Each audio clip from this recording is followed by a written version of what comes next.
The X Zone Radio Show is heard on radio broadcast affiliates worldwide, including AM 580 CFRA in Ottawa, Ontario, Canada. WPUL AM 1590 in Daytona Beach, Florida. KOHI AM 1610 in St. Helens, Oregon. KHRO AM 1150 in El Paso, Texas. And for more information on becoming a professional broadcast affiliate of the X Zone Radio Show, visit www.xzbn.net or call toll-free worldwide 1-800-610-7035.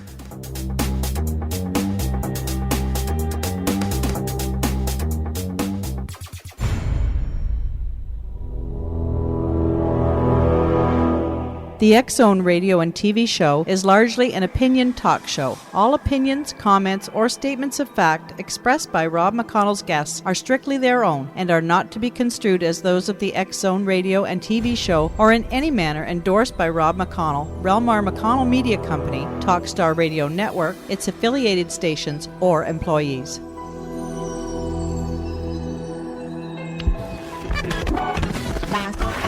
All Hit Radio.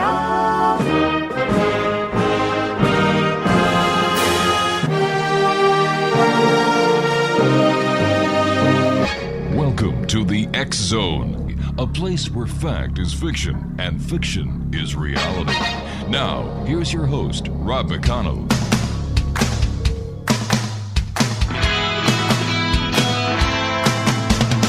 You doing that thing you do, breaking my heart into a million pieces, like you always do.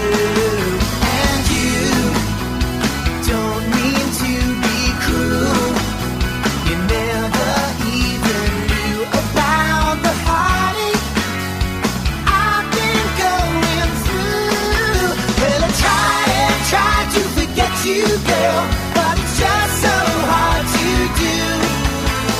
Every time you do that thing you do.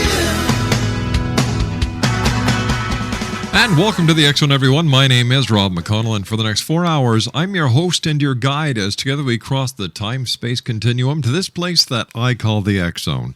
It's a place where people dare to believe and dare to be heard. It's a place where fact is fiction and fiction is reality.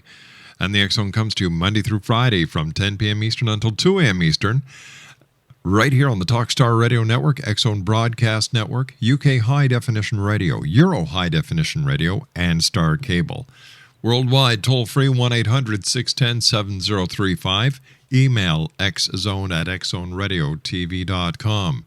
On MSN Messenger, xzoneradiotv at hotmail.com. And our website, www.xzoneradiotv.com. My first guest tonight is Robert Stone, and Robert comes from a family with a long history of paranormal activity and psychic phenomenon. Robert began to have paranormal experiences at the age of 7 after a severe illness. Robert is a master-level counselor and has worked with hypnotherapy, subconscious communication, and subconscious programming for over 33 years. Although focusing primarily on traditional therapy techniques, Robert has had extensive experience with reincarnation recall events and other paranormal phenomena that can manifest from the subconscious mind. In addition, he has had the opportunity to help departed spirits contact those still living and also help those that need assistance to find the light. Joining me now is Robert Stone. And Robert, welcome to the X Zone. Thanks a lot, Rob. Glad to be here. What was it like at the age of 7 starting to have these paranormal experiences after you were severely ill? Well, it was a little confusing. Mm-hmm. I was in the hospital for about a week with a severe pneumonia. I was so out of it I didn't even realize I was getting a very huge shot several times a day. And when I became, after a few days and the medicine started taking effect, I became more conscious. And what had happened, what it triggered was when I got home, when I would say my prayer at night before I went to bed, Mm-hmm. I had this vision. When I got to the part, I would always say the Lord's Prayer, and when I got to the part where it said, if I should die before I wake, this scene would flash into mind. It was always the same scene. It was this really old hospital room. All I could see was a bed with the bottom third of the bed showing behind the screen. I could see some feet sticking up, with a sheet and so forth. And that's how it started. And then there was just a series of dreams after that and other experiences. Robert, stand by. You and I have to take our first commercial break. We'll be back in 2 minutes. X-Zone Nation, my very special guest this hour is Robert Stone. His website, www.geohanover.com. That's GeoHanover.com. I'll be back on the other side of this 2-minute break with Robert Stone as we continue our investigation into the world of the paranormal and the science of parapsychology here in the X-Zone from our studios in beautiful Hamilton, Ontario, Canada. Don't go away. We'll be back in 2 minutes.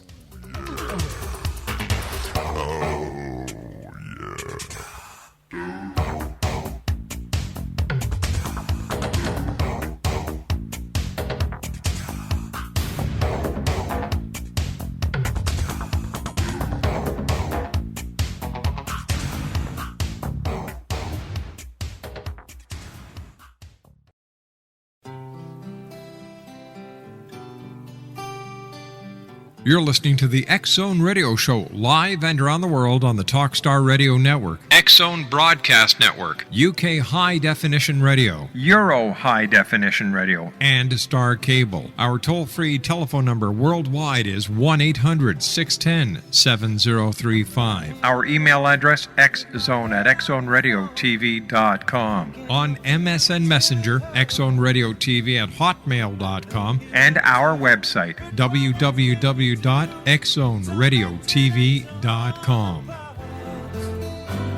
I wish I could carry your smile in my heart.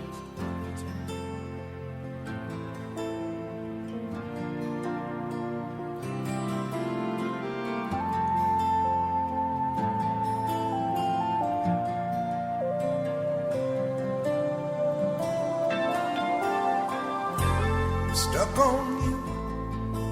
Got this feeling down deep in my soul that I just can't lose.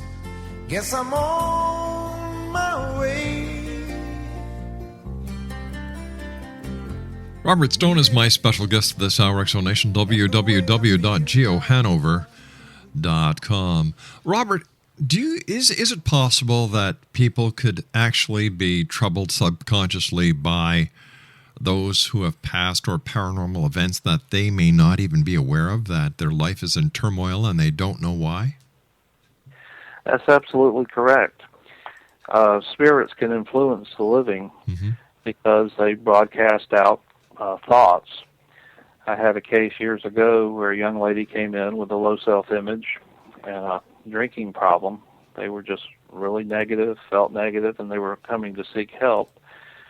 And it turns out that they were picking up impressions when they were being born or during the pregnancy from their mother, who didn't want them to be their child. And there was just a lot of negativity that went on. And this mother just hated this child, which was very confusing to the child during the pregnancy and then after they were born. And then it just kind of continued on. There was a lot of hostility and animosity. And when I got into the session with this person, they spontaneously went back to this during the pregnancy part, which is very unusual. I mean, researchers have done this, where they've taken a person back to just before the birth process. But this person did this spontaneously because their mind took them back to the point. So when we started looking at why the mother had such an animosity towards this child, because she had other children that she didn't react that way to, it turns out that her subconscious mind took back to a previous lifetime. This was spontaneously. This young girl had no idea what reincarnation was or anything else. And her and the entity that was her mother were rivals in a love triangle. And the girl in that lifetime had beat out the mother, and there was this great resentment.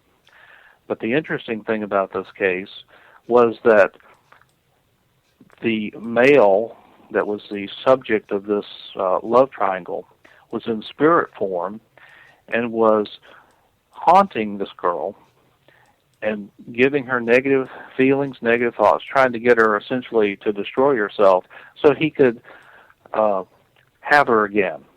You know, make her get out of the physical so that he would have her again. And this entity had been plaguing her. I'd say the girl was in her young 20s at the time of the session, all of her life. And she didn't know this, and the negativity was being pumped in, and all she assumed was, well, she felt negative, she was having these self-destructive thoughts and so forth.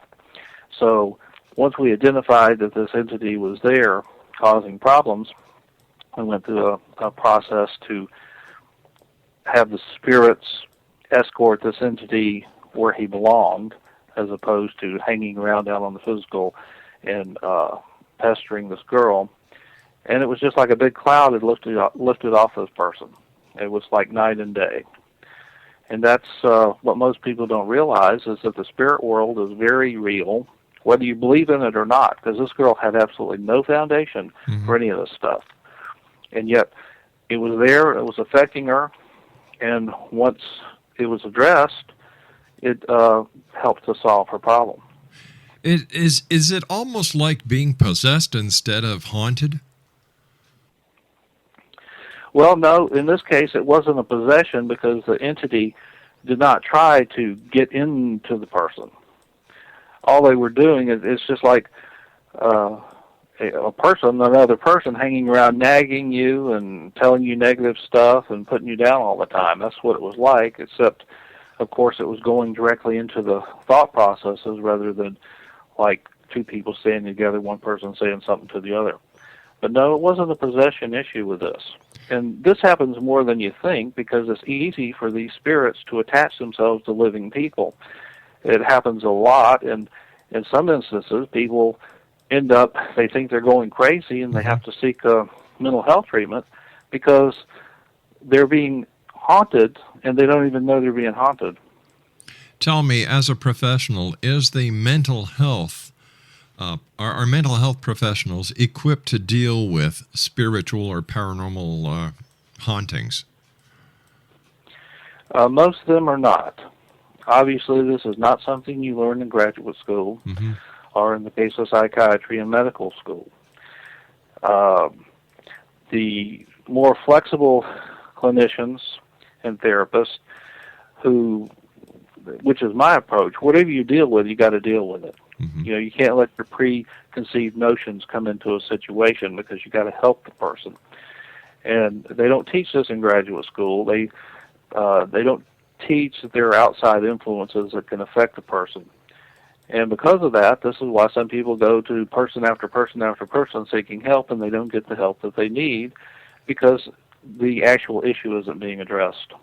If a person is being haunted by spirits and they don't know, they think it's a mental health problem, they go to see a regular mental health practitioner who has no experience or who does not believe in the paranormal, what kind of misdiagnosis could be given to this person?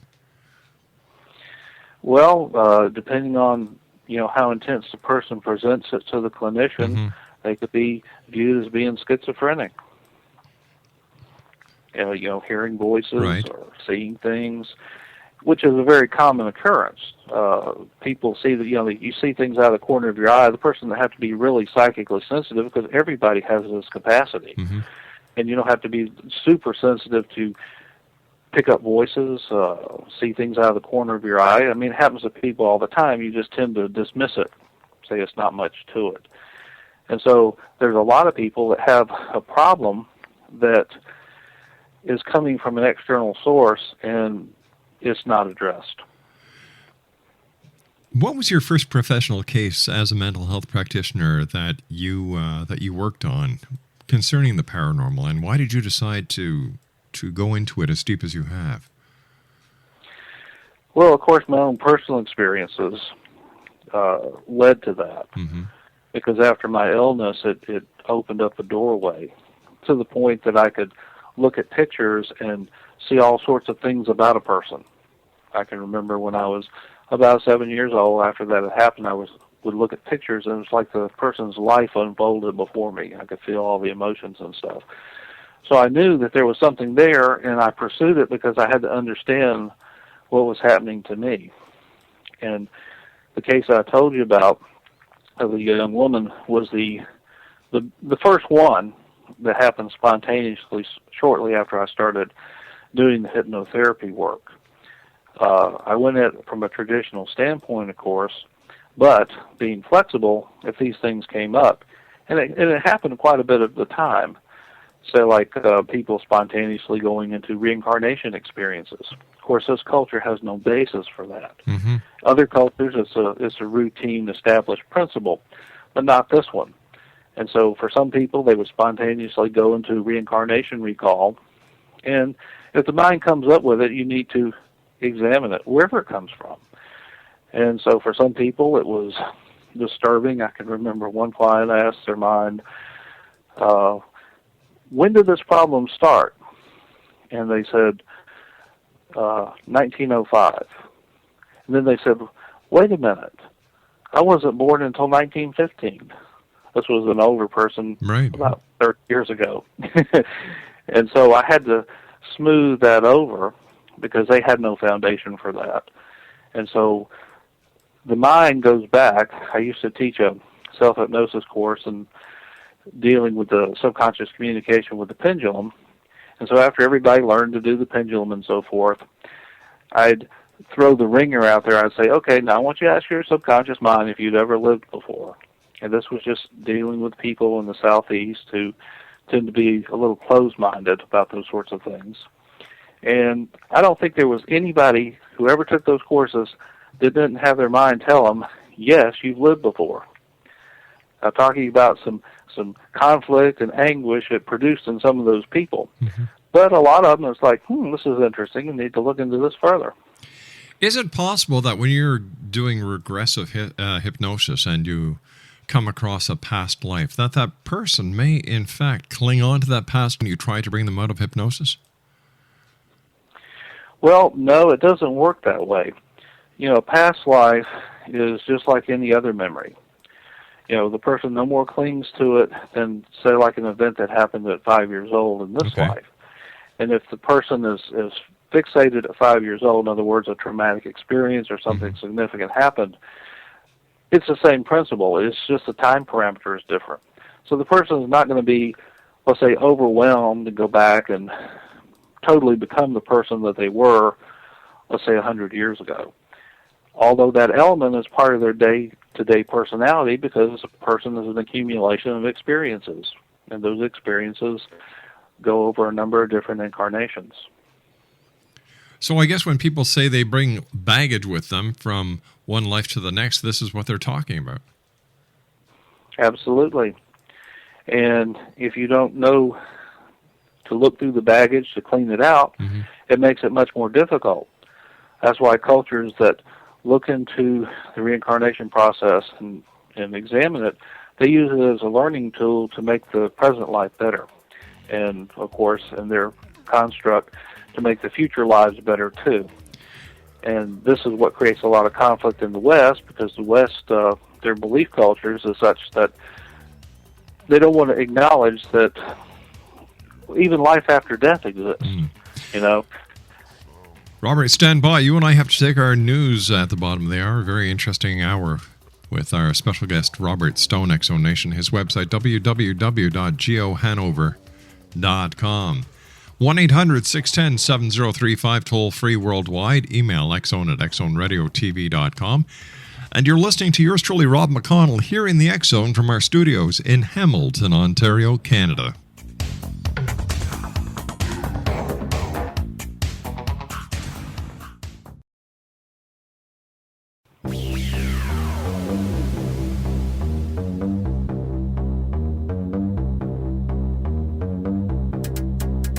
The X Zone Radio Show is heard on radio broadcast affiliates worldwide, including AM 580 CFRA in Ottawa, Ontario, Canada, WPUL AM 1590 in Daytona Beach, Florida. KOHI AM 1610 in St. Helens, Oregon. KHRO AM 1150 in El Paso, Texas. And for more information on becoming a professional broadcast affiliate of the X Zone Radio Show, visit www.xzbn.net or call toll-free worldwide 1-800-610-7035.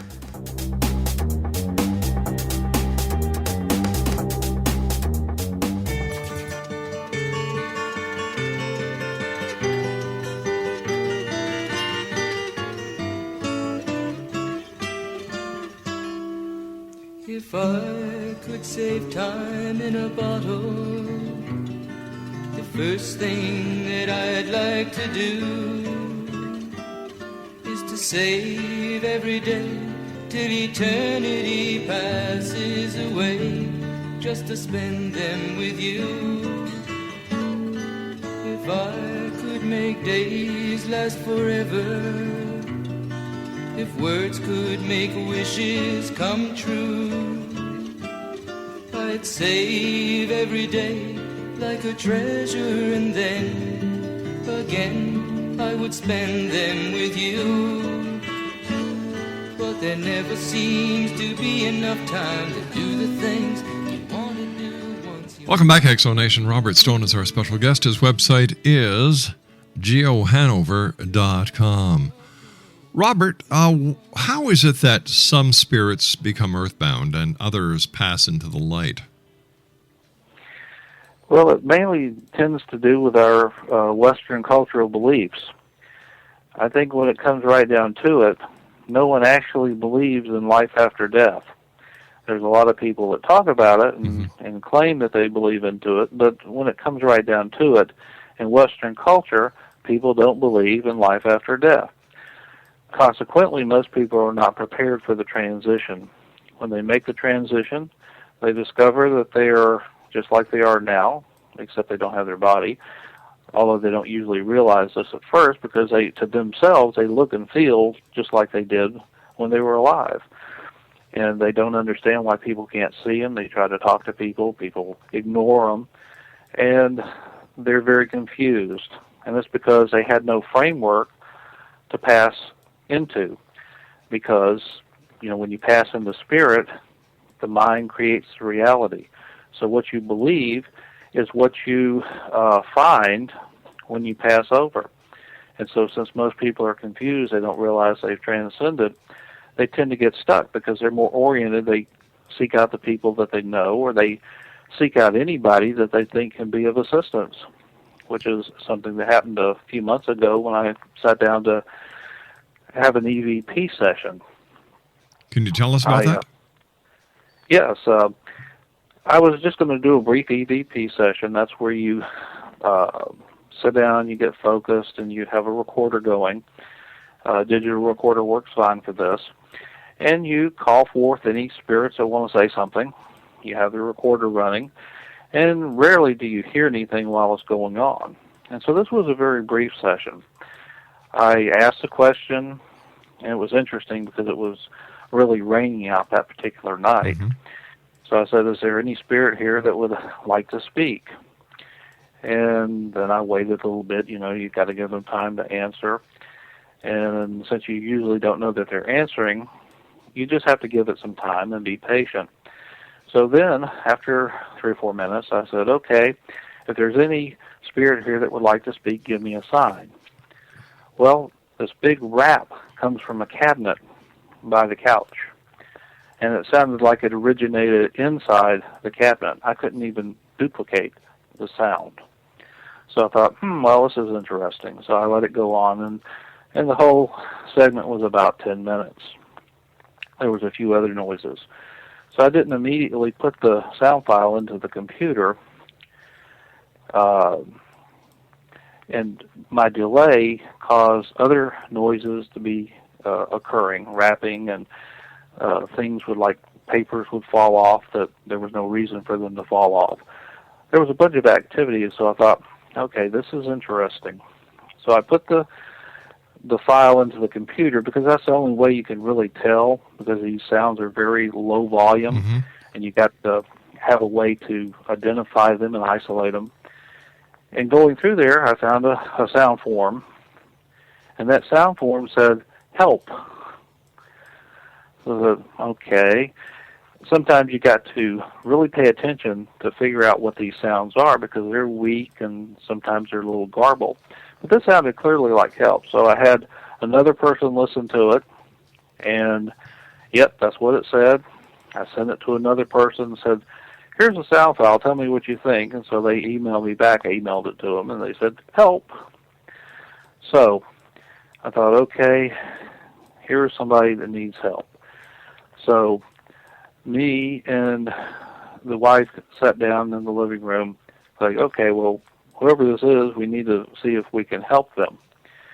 So we sit there, and it's pretty obvious that there's this elderly guy who, the name that came to mind was Ralph, and he was standing there, and he was like in a pair of dress slacks and a sports shirt that was kind of checkered, not checkered, but big squares, just normal dress. Right. And he looked very confused. And he was like stuck. Now there's a cemetery a few blocks away from where I live, and I figured, well, it's probably related to that. So I said, okay, this guy is stuck here. He's asking for help. So there's a process you go through. You learn this through spiritualism, where you ask for the guides to come to assist. And this was a very interesting process, because this demonstrated to me what Ralph's worldview was. Because when I asked for the assistance, it was totally different from what I've seen in the past. And it was like this big white light opened up, like a huge spotlight. I mean, it's hard to describe. And out of this white light came biblical type angels. Like, I thought, this is different. And I know that was related to Ralph's belief, what he was expecting to see. And so these biblical angels, I mean, they were beautiful. I mean, it's hard to describe. It was just an awesome amount of power. Came out, and they came, and they put their hands on Ralph's shoulders, and he recognized that they were there, and it was like his demeanor changed, that he was saved, he was found. And so they just regressed back into this light, this big circle of light, and as Ralph was leaving, he was, saying thank you, thank you, thank you, thank you, and then it went into the light, and the light just kind of faded away. And that was a very different experience. I've had experiences over the years with that, but that one was pretty unique. Did the angels acknowledge your presence, or were they just there for Ralph? Well, they were there for Ralph, but they obviously were sentient beings. And so, yes, they were aware of our presence in the room. Tell me, does the lack of belief in ghosts make them any less real? Absolutely not. I mean, in our culture, most say there's no such thing as ghosts. But that doesn't change the reality, because ghosts are objective beings. They're people that don't have a body right now. And so it's just like if you say, well, I don't believe that my next door neighbor exists, right, but they're there. It's the same thing. Just because you claim you don't believe it doesn't make them any less objective. And that's where people get confused, because they want to convince themselves these things don't exist when they do. And that's another thing that gets people confused when they do make their own transition. They don't believe it's possible. And then they are suddenly in that condition, and they're confused. How would one prepare themselves for that transition come the end of this lifetime? Well, the main thing is to get in touch with your subconscious mind, which has all this information stored in there. I've always been encourage people to explore their other lifetimes, because by definition of having lived before, that means you've made the transition before.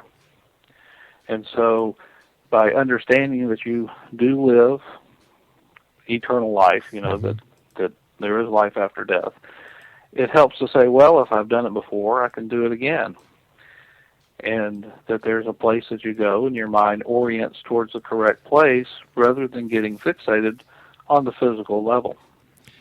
How does a ghost actually affect physical matter? For example, you were talking about the wrapping that came out of the cabinet. How can a ghost do that when a ghost is not of a mass material? Well, they're not of a mass material, but they are electromagnetic in nature. And they can affect the electromagnetic field of things. Think about how a speaker works. Mm-hmm. The speaker works by moving electromagnetic field that causes the cone to vibrate. Right. And ghosts do the same thing. Their energy, their electromagnetic field, their energy is sometimes weak, but they can draw on living people to amplify themselves, which is why some people can go to a haunted location and have a bunch of ghost phenomena. Another person who really doesn't have a lot of energy, so to speak, can go there and nothing happens. This has been known since the days of spiritualism in 1849. Yeah, but how many times is it when somebody goes to one of these haunted locations that it's mind over matter in their own psyche compared to an actual paranormal experience?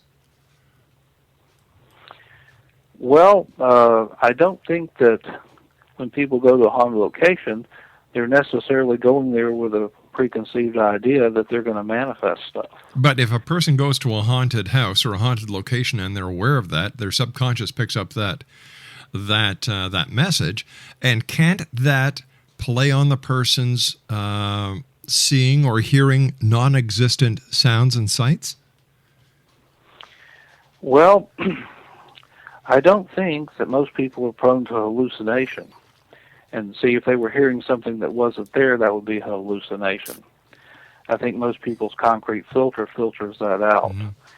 Now, if a person is aware and their energy level is high, they can cause objective sounds, just like those raps that I was telling you about. Those are very common phenomena. Years ago, when we used to have a weekly meeting, we'd have a big meditation session that had quite a few people meditating, and there were knocks and raps and other sounds all the time that were very objective, and no one was expecting those things. Now, some people with a vivid imagination can go and perhaps assume that certain noises that they're hearing are paranormal in nature when they are not, but at the same time, if noises are taking place and it's not the wind or it's not the house settling or whatever, then there's some basis for it. Some people tend to think that being skeptic is a good thing, but skeptic is a preconceived notion that something doesn't exist. And as quantum physics tells us, the experimenter affects the experiment. And there can't be an experiment without the experimenter. So that person's mind is affecting reality. So can't we say the same thing about people who go into a haunted location with a preconceived idea that they're going to actually have a paranormal experience then? Well, that's difficult to say because I guess it's on a case-by-case basis. I'll give you an example. I went to Cheatham Hill Battlefield a number of years ago, mm-hmm. and I walked around looking for EVPs. I had no clue what was there. I mean, it's sort of noted for being haunted, but the EVPs, I got two of them. In about 90 minutes, I got two of them. And one of them was saying a gurgled help, and the other one was saying something to the effect of, "Who are you?" And my mind didn't make that up. It was on the tape. And so you can use EVPs if you doubt yourself. All right, let me ask you. You can't doubt what gets. Let me propose this to you. If, as you were saying, that ghosts or paranormal activity are caused by electromagnetic vibrations, isn't it possible that a thought process could also be an electromagnetic field that is actually projecting thoughts from a subconscious level onto that EVP?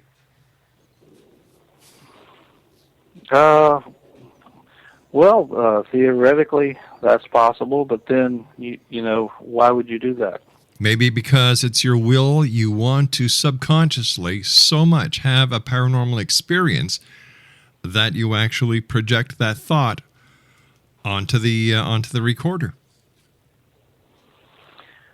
Well, I'd say that the research in EVPs demonstrates that that's highly unlikely. But there is no actual credibility when it comes to EVP recordings. Science has not bona fide it. So it's a theory as it stands now. Well, actually, if you look at the early experimentation and so forth, I think it's been pretty well validated because it started. But it hasn't been validated scientifically, only by members of the paranormal community who insist of its legitimacy. Well, but let's look at what you're calling scientific. If, as the quantum physicists say, the experimenter affects the experiment, if you have someone... Okay, look, you and I have to take a commercial break. We'll be back on the other side in a couple of minutes. This is the X Zone. We're coming to you live from our studios in Hamilton, Ontario, Canada. Back after this break.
Robert Stone is our special guest this hour. X Zone Nation website, www.geohanover.com. I'm sorry I didn't mean to cut you off there, Rob, when you were giving us the explanation on how quantum physics, are kind of pointing to EVPs. But tell me, has there been one quantum physicist who has come out and said unequivocally that EVPs are legitimate? Well, in terms of naming names, I can't say because I haven't looked into that. Because as a psychologist, we have to deal with construct validity. In other words, when you're dealing with psychology, you're dealing with things that you can't measure. In other words, you can't concretely put the mind out there on the table. And so you have to come up with indirect ways to do it, inferential interpretation. However, what you're talking about in terms of concrete information, Dr. Gary Schwartz has done an incredible job. He's a clinical psychologist, and he's also into physiological psychology. And he has done all sorts of things with documenting precognition, healing, mind over matter things. And so his work is probably the best in the field, and he's written a number of books on it. And he is a very persistent and concrete person. And everything he's done, has been down to the nth degree. So when he comes out and makes various statements about the validity of these things, it's because he's got the data to back it up. Well, what did he say about EVPs?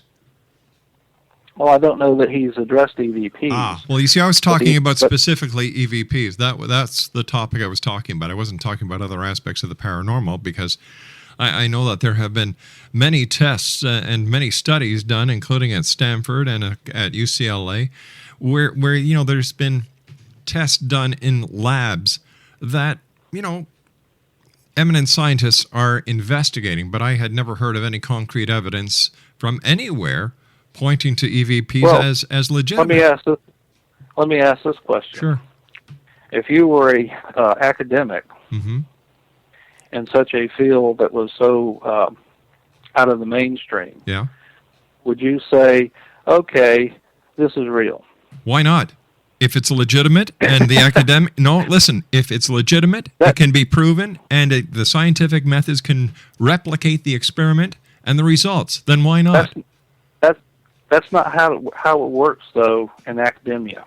Yes, it is, sir. Everybody wants to be safe.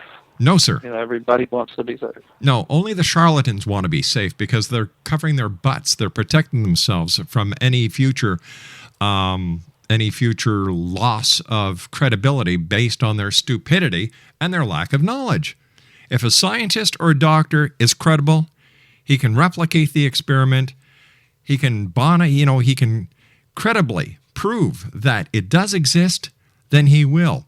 There's a lot of charlatans out there saying that they can do certain things that they can't, and I think this is what we're coming up against when it comes to EVPs. My name's Rob McConnell. This is the X-Zone. I'll be back on the other side of this commercial break with the news at 6.5 minutes past as we continue from our studios in Hamilton, Ontario, Canada. Don't go away.